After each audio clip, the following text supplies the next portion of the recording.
भाई साहब, आजकल सीजीआई इतना बढ़ गया है कि कभी कभी लगता है कि ये सीन एक रूम में ग्रीन स्क्रीन लगाकर ही शूट हुआ होगा। और साला अब तो एआई का भी दौर है। सब हवा में उड़ रहे हैं। लेकिन कुछ महान लोगों का ऐसा मानना नहीं था। उनका मानना था कि सीजीआई वो क्या होता है भाई। और फिर मिले हमें ऐसे आइकॉनिक स्टंट्स जिन्हें देखकर यमराज भी बोले। रुको जरा, सबर करो।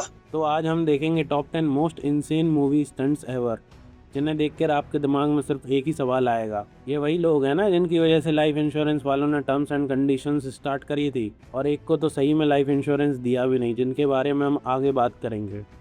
तो लेट्स स्टार्ट।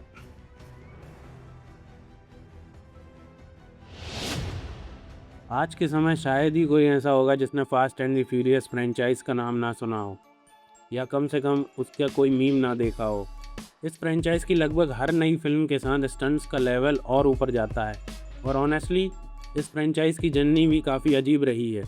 शुरुआत हुई थी एक सिंपल स्ट्रीट रेसिंग मूवी से, लेकिन धीरे धीरे इसमें कभी कारें क्रैश होने लगी, कभी एक कार से दूसरी कार तक जंप कराया जाने लगा, कभी चलती ट्रेन से कार में बैठकर छलांग लगाई गई, तो कभी कारों को ही ट्रेन से उड़ा दिया गया। और हद तो तब हो गई जब भाई लोग टैंक लेकर आ गए। और आज हालत ये है कि फास्ट एंड फ्यूरियस की कारें स्पेस तक पहुंच चुकी हैं। मतलब न्यूटन अगर आज जिंदा होते ना, तो इस फ्रेंचाइज को देखकर फिजिक्स की किताबें जला देते। लेकिन हमारी लिस्ट में हम बात की फिल्म के ओवर द टॉप स्टंट्स के बारे में बात नहीं करेंगे।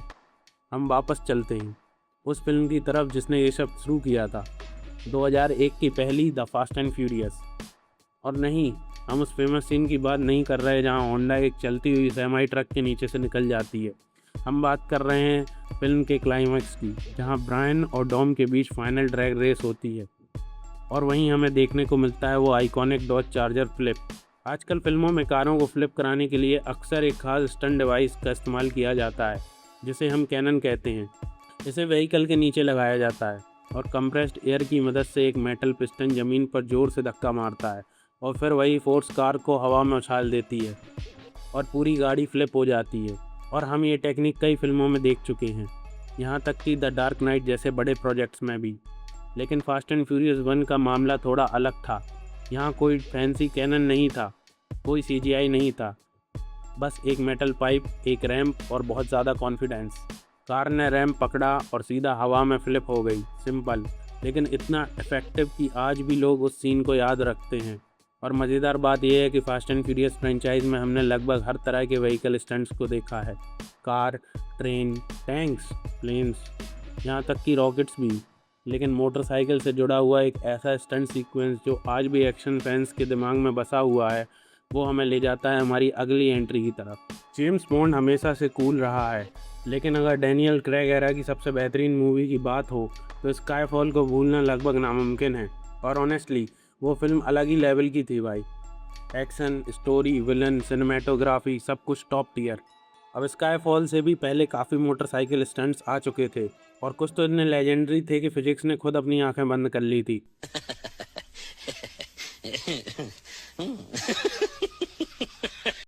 लेकिन स्काईफॉल का ये ओपनिंग चेस सीक्वेंस आज भी एक्शन सिनेमा का सबसे बेहतरीन मोटरसाइकिल स्टंट्स में गिना जाता है। फिल्म शुरू होते ही जेम्स बॉन्ड ऐसी मोटरसाइकिल चेज में फंस जाते हैं जिसे देखकर दिल की धड़कन अपने आप बढ़ने लगती है।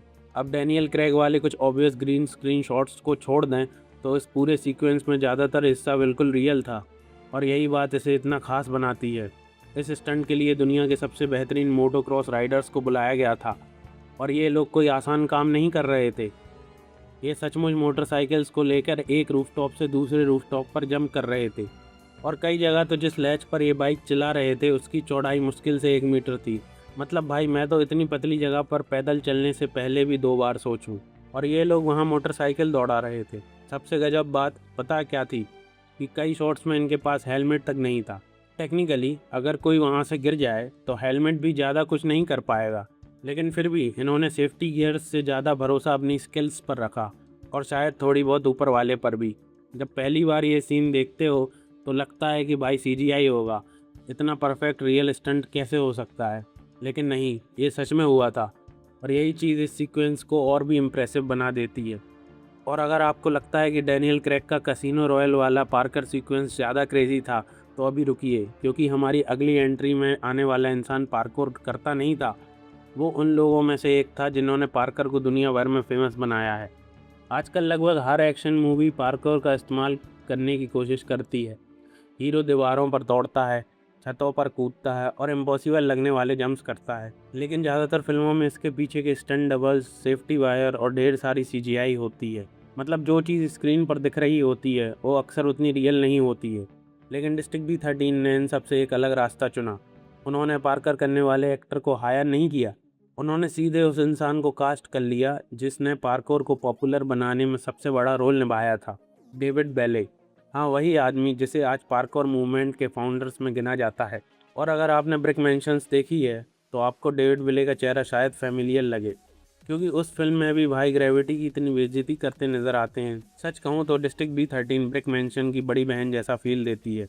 बस यहाँ पार्कोर और भी ज़्यादा रॉ, ज़्यादा रियल और ज़्यादा डेंजरस लगता है। और यही वजह है कि इस फिल्म के एक्शन सीन इतने ज़्यादा अलग महसूस होते हैं, क्योंकि जो आप स्क्रीन पर देख रहे हैं वो सच में हो रहा है।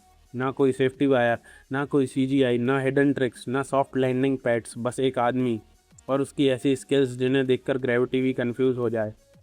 मैं तो 2 सीढ़ियाँ एक साथ उतरने से पहले भी सोचता हूँ, और ये इंसान पूरी बिल्डिंग को शॉर्टकट की तरह इस्तेमाल कर रहा था। सच कहूँ तो डिस्ट्रिक्ट B13 मूवी कम और डेविड वेले का लाइफ फ्लेक्स ज़्यादा लगती है। देखो भाई, जब बात दुनिया के सबसे इंसेन मूवी स्टंट्स की हो रही हो तो हमारा प्यारा भारत पीछे कैसे रह सकता है। सच बताऊं तो पहले मैं इस रैंक पर टॉम क्रूज का मिशन इम्पॉसिबल वाला एयर प्लेन स्टंट रखने वाला था, लेकिन फिर मुझे हमारे अपने देसी डेयरडेविल की याद आ गई। एक ऐसा इंसान जिसने लगभग वैसा ही स्टंट कम बजट में, कम सेफ्टी के साथ और टॉम क्रूज से कई साल पहले कर दिखाया था। जी हाँ, आपने बिल्कुल सही गैस किया। हम बात कर रहे हैं अक्षय कुमार और खिलाड़ी 420 के लेजेंडरी एयरप्लेन स्टंट की। आज जब लोग मिशन इम्पॉसिबल में टॉम क्रूज को एयरप्लेन से लटकते देखते हैं तो कई इंडियन फैंस को तुरंत खिलाड़ी 420 की याद आ जाती है, क्योंकि अक्षय कुमार ने भी उड़ते हुए एयरप्लेन पे स्टंट करा हुआ है। और यही वजह है कि सोशल मीडिया पर कई बार दोनों के स्टंट क्लिप्स को साइड बाय साइड कंपेयर किया जाता है। लेकिन सबसे मज़ेदार बात पता है क्या है?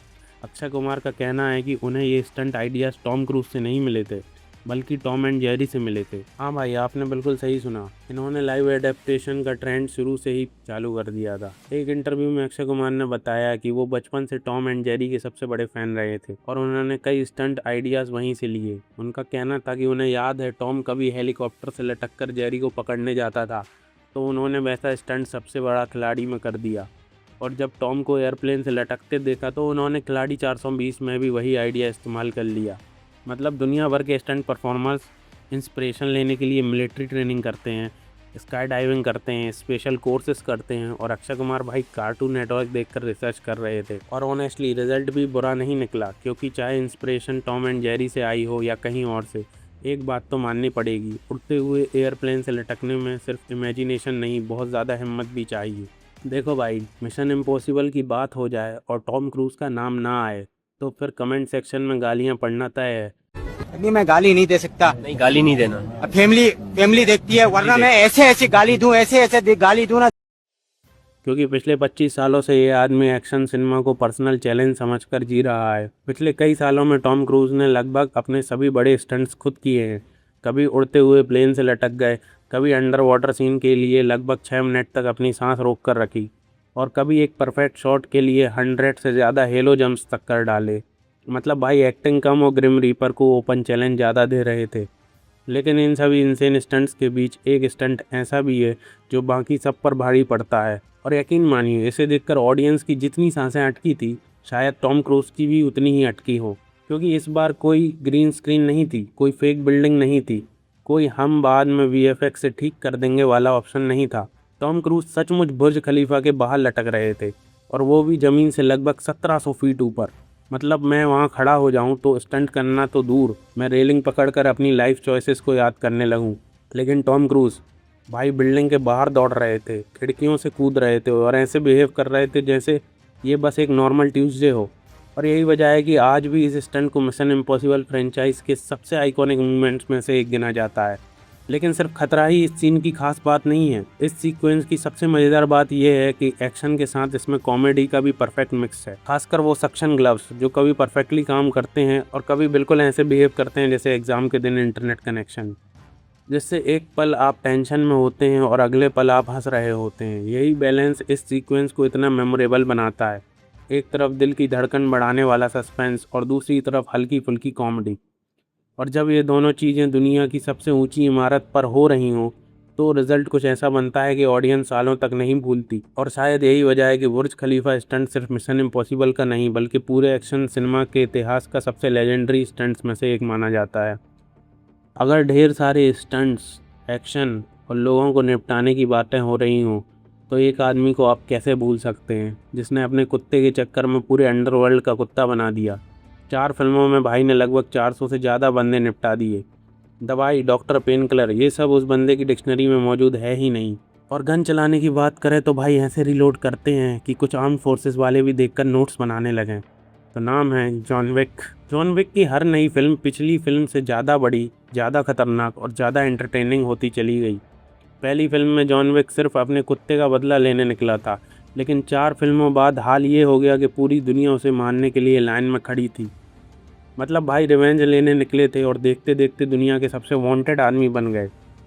लेकिन जॉन विक चैप्टर 4 का आखिरी आधा घंटा वो अलग ही लेवल का था भाई।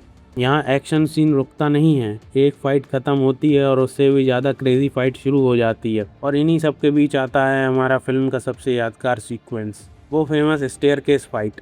सीन में जॉन विक एक लंबी सीढ़ी चढ़ रहा होता है और ऊपर पहुंचने से पहले उसे दर्जनों दुश्मन से लड़ना पड़ता है। अब तक सब नॉर्मल एक्शन मूवी जैसा लगता था, लेकिन फिर एक विलन उसे लात मार देता है और जॉन विक सीढ़ियों से नीचे गिरना शुरू करता है। फिर गिरता है और गिरता ही चला जाता है। इतनी देर तक गिरता है कि आपको लगने लगता है शायद ये सीढ़ियाँ पेरिस से निकलकर सीधे आगरा तक जाती हैं। और सबसे मज़ेदार बात, डायरेक्टर हमें पूरा गिरना दिखाता है और जल्दी कट नहीं और कोई शॉर्टकट नहीं, बस जॉन विक और ग्रेविटी के बीच चल रही एक तरफा लड़ाई। जब तक आप सोचते हैं चलो भाई अब तो नीचे पहुंच गया होगा, तभी उसे कोई और नीचे गिरा देता है। ऑनेस्टली अगर यही सीन टॉम एंड जेरी में होता तो शायद हमें बिल्कुल नॉर्मल लगता, लेकिन यहाँ कियानू रीव्स इसे पूरी सीरियसनेस के साथ झेल रहे होते हैं और यही चीज़ इसे इतना एंटरटेनिंग बनाती है। एक तरफ ब्रूटल एक्शन और दूसरी तरफ एक्सीडेंटल कॉमेडी गोल्ड। आपको उसके लिए बुरा भी लगता है और हंसी भी आती है, लेकिन मजाक से हटकर इतने लंबे, इतने कियोटिक और इतने परफेक्टली कोरियोग्राफ्ड एक्शन सीक्वेंस को शूट करना अपने आप में एक स्टंट है। और यही वजह है कि जॉन विक चैप्टर 4 की staircase fight modern action cinema के सबसे यादगार मूवमेंट में से एक गिनी जाती है। देखो, बात अगर यादगार स्टंट सीन्स की हो तो एक जेम्स बॉन्ड स्टंट इस लिस्ट के लिए काफ़ी नहीं होगा, क्योंकि 007 ने अपने करियर में इतने गजब स्टंट्स किए हैं कि उनसे अकेली एक अलग लिस्ट बन सकती है। कभी खारों को उड़ाया, कभी बोट्स को पलटाया, कभी हज़ारों फीट ऊंचाई पर फ्लाइट की और एक बार तो भाई साहब मगरमच्छों की पीठ पर भी दौड़ चुके हैं। लेकिन इन सारे क्रेजी स्टंट्स के बीच का ही एक बेहतरीन स्टंट है गोल्डन आई का लेजेंडरी बंजी जंपिंग सीन। अब इस सीन की सबसे खास बात यह है कि इसमें कोई हिडन ट्रिक नहीं है, कोई CGI नहीं है, कोई एक्सप्लोजन नहीं है, कोई विलन भी हवा में नहीं उड़ रहा, और जो आप स्क्रीन पर देख रहे हैं बिल्कुल वही असल में हुआ है। बस एक आदमी, एक रस्सी और ऐसी गहराई जिसे देखकर आप रेलिंग पकड़ लें। लेकिन हमारा 007 वो बिना सोचे समझे सीधे छलांग लगा देता है और शायद यही वजह है कि ये स्टंट आज भी इतना आइकॉनिक माना जाता है। ये बाकी बॉन्ड स्टंट्स की तरह लाउड नहीं है, ये शांत है, साफ है और ऑकवर्डली काफ़ी ब्यूटीफुल है। शायद इसीलिए क्योंकि इसे परफॉर्म करने वाला स्टंटमैन खुद एक प्रोफेशनल स्काई डाइवर था, या फिर इसीलिए कि ये जेम्स बॉन्ड की मूवी का एक वो रेयर साइड दिखाता है जहाँ एड्रेनलिन चिल्लाता नहीं है, बस धीरे से स्माइल करता है। और जब बात हो रही उस स्टंट के दौरान स्माइल की तो हम जैकी चैन को कैसे भूल सकते हैं। हाँ, लेकिन चेंज ये है कि उनके स्टंट के दौरान स्माइल उनके मुंह पर नहीं, हमारे चेहरे पर होती थी। और अगर हम दुनिया के सबसे महान मूवी स्टंट्स के बारे में बात कर रहे हैं तो उन्हें इग्नोर करना लगभग नामुमकिन है, क्योंकि ये सिर्फ स्टंट नहीं करते थे, वो स्टंट मैन को भी इंस्पायर करते थे। वो स्टंट इंडस्ट्री के फाइनल बॉस हैं। पिछले 40 सालों से भी ज़्यादा समय में 100 से ज़्यादा फिल्मों में उन्होंने अपने ज़्यादातर स्टंट्स खुद किए हैं और इसकी कीमत भी चुकाई है। इतनी इंजरीज झेली हैं कि शायद ही उनके शरीर में कोई हड्डी ऐसी हो जो टूटी ना हो। और यकीन मानिए, अपने करियर में जैकी ने वो सब किया है जिसे सुनकर एक इंसान छुट्टी लेने की सोचने लगे। कभी वो एक ऊंची बिल्डिंग से फिसले, कभी हॉट एयर बलून पर कूदे, कभी पेड़ से टकराकर लगभग अपनी जान गंवा बैठे, कभी चलते ट्रक के नीचे रोलर स्केट्स पर निकल गए। कभी हेलीकॉप्टर से लटक गए, कभी भी सर्कुलर श्वास जैसी खतरनाक मशीनों के बीच स्टंट कर डाला। यहाँ तक कि एक स्टंट के दौरान उन्होंने अपने जख्मी हाथों पर असली मिर्च को तक रगड़ डाला, और ये सिर्फ एक बेहतर शॉट के लिए। लेकिन जैकी चैन को बाकी एक्शन स्टार्स से अलग क्या बनाता है, ये कि वो अक्सर चीट नहीं करते, ना CGI, ना हिडन वायर, ना कोई सेफ्टी नेट। मतलब जहाँ बाकी एक्टर स्टंट कोऑर्डिनेटर से पूछते हैं सुरक्षा कहाँ है, वहाँ जैकी चैन पूछते हैं कैमरा चालू है ना। जैकी चैन स्टंट्स खुद अपने आप के टॉप 10 या टॉप 20 स्टंट्स के हकदार हैं, लेकिन आज हम जैकी चैन के करियर के one of the most crazy stunt को चूज़ करेंगे, जो कि उन्होंने 1983 में आई मूवी प्रोजेक्ट ए में किया था। एक ऐसी फिल्म जिसमें कॉमेडी भी है, मार्शल आर्ट्स भी है और जैकी चैन वाला ट्रेडमार्क पागलपन भी है। फिल्म 1800 में सेट है, लेकिन एक्शन देखकर बिल्कुल भी पुराना नहीं लगता। और फिर आता है फिल्म का सबसे लेजेंडरी मूवमेंट, एक स्टंट जो कई लोगों को सेफ्टी लास्ट की याद दिलाता है, लेकिन इस बार खतरा कई गुना ज़्यादा था। सीन में जैकी चैन एक ऊंचे क्लॉक टावर से गिरते हैं और कोई कैमरा ट्रिक नहीं थी। जैकी सचमुच लगभग 60 फीट की ऊंचाई से नीचे गिरे थे। उनकी गिरावट को रोकने के लिए सिर्फ कुछ कपड़े और कैनोपीज थे। मतलब भाई की सेफ्टी का प्लान बेसिकली देखते हैं क्या होता है। और सबसे शॉकिंग बात, ये स्टंट इतना डेंजरस था कि जैकी ने इसे एक बार नहीं कई बार परफॉर्म किया। फाइनल मूवी में तो इस स्टंट के अलग अलग टेक्स भी दिखाए गए, लेकिन सबसे इंसेंट टेक वो था जिसमें जैकी नीचे गिरने के बाद उठते हैं और साफ दिखाई दे रहा होता है कि उन्हें दर्द हो रहा है, फिर भी वो डायलॉग बोलते रहते हैं जैसे कुछ हुआ ही नहीं। मैं तो बेड से गलत तरीके से उतर जाऊं तो पूरा दिन कमर पकड़कर घूमता रहता हूं। और जैकी चैन 60 फीट से गिरने के बाद एक्टिंग कंटिन्यू कर रहे थे। यही वजह थी कि जैकी चैन बाकी एक्शन स्टार से अलग थे। वो स्टंट परफॉर्म नहीं करते थे और वो ऑडियंस को ऐसा महसूस कराते हैं कि जैसे टहल लिए हों। और प्रोजेक्ट ए का ये सीन शायद इसका सबसे बेहतरीन उदाहरण है, क्योंकि इसे देखते समय सच में ऐसा लगता है कि आप किसी एक्टर को नहीं बल्कि एक इंसान को अपनी आंखों के सामने ग्रेविटी से लड़ते हुए देख रहे हैं।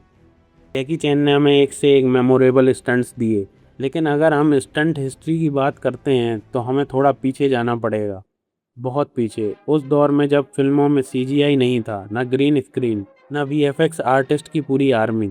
और उस दौर की सबसे बड़े डेयर डेविल्स में से एक थे हैरोल्ड लॉयड। उनकी फिल्म सेफ्टी लास्ट आज लगभग 100 साल पुरानी हो चुकी है, लेकिन इसके बावजूद इसका सबसे फेमस स्टंट आज भी लोगों की धड़कनें बढ़ा देता है। अब टेक्निकली इस सीन को थोड़ा ज़्यादा खतरनाक दिखाने के लिए कुछ मूवी ट्रिक्स का इस्तेमाल किया गया था, लेकिन इसका ये मतलब बिल्कुल नहीं कि स्टंट आसान था, क्योंकि जो भी ट्रिक्स इस्तेमाल की गई हो, स्क्रीन पर जो दिखता था वो आज भी अनबिलीवेबल लगता है। फिल्म के क्लाइमैक्स में हैरोल्ड लॉयड एक बड़ी सी बिल्डिंग पर चढ़ते हुए नज़र आते हैं, और फिर आता है वो आइकॉनिक मोमेंट जहां वो बड़े से क्लॉक टावर में लटक जाते हैं। सच बताऊं, अगर आपने इंटरनेट पर कभी किसी पुरानी मूवी स्टंट की तस्वीर देखी है तो बहुत चांसेस हैं कि वो वही सीन रहा होगा। और मज़ेदार बात यह है कि ये सिर्फ स्टंट नहीं था, ये कॉमेडी भी थी। ऑडियंस हंस भी रही थी और साथ ही टेंशन में भी थी। मतलब आज के लैंग्वेज में कहें तो ये एक परफेक्ट एंजाइटी सिमुलेटर था।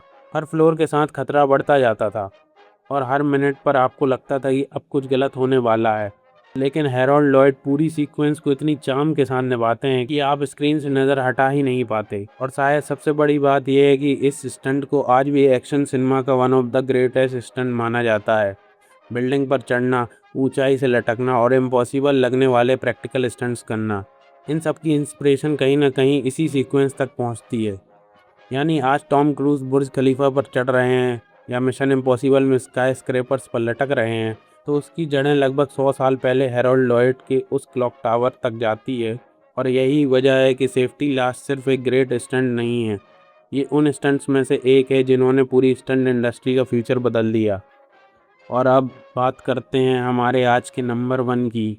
हमने इतने सारे स्टंट्स डिस्कस किए थे जो अपने आप में बहुत यूनिक हैं और बेस्ट हैं, लेकिन जब हम बात करते हैं जैकी चैन की तो एक सिंगल स्टंट उन्हें जस्टिफाई नहीं कर सकता। उनके करियर के कई ऐसे स्टंट हैं जो अकेले पूरी लिस्ट डिज़र्व करते हैं। सच कहूँ, जैकी चैन का एक बेस्ट स्टंट चुनना लगभग नामुमकिन है, क्योंकि हर बार लगता है कि इससे ज़्यादा खतरनाक वो क्या ही कर सकते हैं, और फिर जैकी चैन और भी ज़्यादा कुछ क्रेजी कर देते हैं। और अगर कोई मुझसे पूछे कि जैकी चैन का सबसे महान स्टंट कौन सा है, तो मेरा जवाब होगा पुलिस स्टोरी का लेजेंडरी पोल स्लाइड। क्योंकि इस स्टंट ने सिर्फ जैकी चैन की रेपुटेशन नहीं बनाई, बल्कि इसने पूरी दुनिया को दिखा दिया कि ये इंसान बाकी एक्टर्स जैसा नहीं है। फिल्म 1985 में रिलीज़ हुई थी, लेकिन इसका क्लाइमैक्स आज भी उतना ही खतरनाक लगता है जितना उस समय लगा होगा। और मज़ेदार बात है कि ये स्टंट किसी रैंडम सीन में नहीं आता। इससे पहले ही ऑडियंस एक शानदार एक्शन सीक्वेंस देख चुकी होती है। चारों तरफ फाइट्स, ग्लास टूट रहे हैं, लोग इधर उधर उड़ रहे हैं और हर कुछ सेकंड में कोई ना कोई दर्दनाक स्टंट हो रहा है। लेकिन फिर जैकी चैन कहते हैं पिक्चर अभी बाकी है मेरे दोस्त, और यहीं से शुरू होता है वो स्टंट जिसने हिस्ट्री बना दी। सीन में जैकी चैन एक ऊंचे पोल पर चढ़ जाते हैं और फिर बिना ज़्यादा सोचे सीधे नीचे स्लाइड कर जाते हैं। लेकिन ये कोई नॉर्मल पोल नहीं था, इसके चारों ओर हज़ारों लाइटें लगी हुई थी। मतलब नीचे आते हुए लगातार उन्हें इलेक्ट्रिक शॉक्स भी लगे और नीचे पहुंचते ही उन्हें एक बड़े से ग्लास स्ट्रक्चर को तोड़कर गिरना था। यानी भाई एक ही स्टंट में ग्रेविटी, इलेक्ट्रिसिटी, ग्लास तीनों चीज़ों को चैलेंज कर दिया। और शायद यही वजह थी कि स्टंट को देखने से पहले ही जैकी चैन खुद को मेंटली प्रिपेयर करते हुए दिखाई देते हैं। ध्यान से देखो तो ऐसा लगता है जैसे वो खुद को कह रहे हों, चलो भाई अब जो होगा देखा जाएगा। जैकी को गहरे कट्स आए, इलेक्ट्रिक शॉक्स लगे, पेल्विस डिसलोकेट हो गई और वो लगभग पैरालाइज्ड भी हो गए थे। इतना ही नहीं, पोल से फिसलते समय उनके हाथों की स्किन भी जल गई। अब इसे डेडिकेशन कहें या फिर डेथ विश। तो भाई ये थे फिल्म इतिहास की कुछ सबसे क्रेजी, सबसे खतरनाक और सबसे यादगार स्टंट्स। इनमें से कुछ स्टंट्स देखकर लगता है कि इंसान कुछ भी कर सकता है, और कुछ स्टंट्स देखकर लगता है कि शायद इंसान को कुछ चीज़ें नहीं करनी चाहिए। सच कहूँ, इन लोगों ने सिर्फ एक्शन सीन्स नहीं बनाया, इन्होंने वो मोमेंट्स क्रिएट किए हैं जिन्हें लोग दशकों के बाद भी याद रखेंगे। हैरोल्ड लॉयड ने लगभग 100 साल पहले क्लॉक टावर से लटक कर लोगों को हैरान किया। जैकी चैन ने अपने शरीर की लगभग हर हड्डी दांव पर लगा दी। टॉम क्रूज आज भी ग्रेविटी के साथ पर्सनल राइवलरी निभा रहे हैं, और जॉन विक को देखकर ऐसा लगता है कि सीढ़ियाँ भी इंसान की दुश्मन हो सकती हैं। देखो, और भी कई स्टंट्स थे जो कि इस वीडियो में आना 100% डिजर्व करते थे, बट इतने अच्छे स्टंट्स को एक वीडियो में डाल पाना काफ़ी मुश्किल था। तो मेरी एक रिक्वेस्ट आपसे भी है, आप अपने कुछ मेमोरेबल स्टंट्स जो आपने मूवी में देखे हों उन्हें प्लीज़ कमेंट में डालें। मैं ट्राई करूँगा उन सबको भी कवर करने का अपनी नेक्स्ट वीडियोस में। और आप भी बताइए कि इन सभी स्टंट में आपका फेवरेट कौन सा था, वो स्टंट जिसे देखकर आपके मुंह से निकला भाई क्या खाते हैं ये। तब तक के लिए आप अपना ध्यान रखो और याद रखो, मूवीज़ में स्टंट करना कूल लगता है, लेकिन घर पर ट्राई करने की कोशिश मत करना, क्योंकि टॉम क्रूज के पास मिशन इम्पॉसिबल की टीम है और हमारे पास मोहल्ले के डॉक्टर। तो मिलते हैं अगली वीडियो में।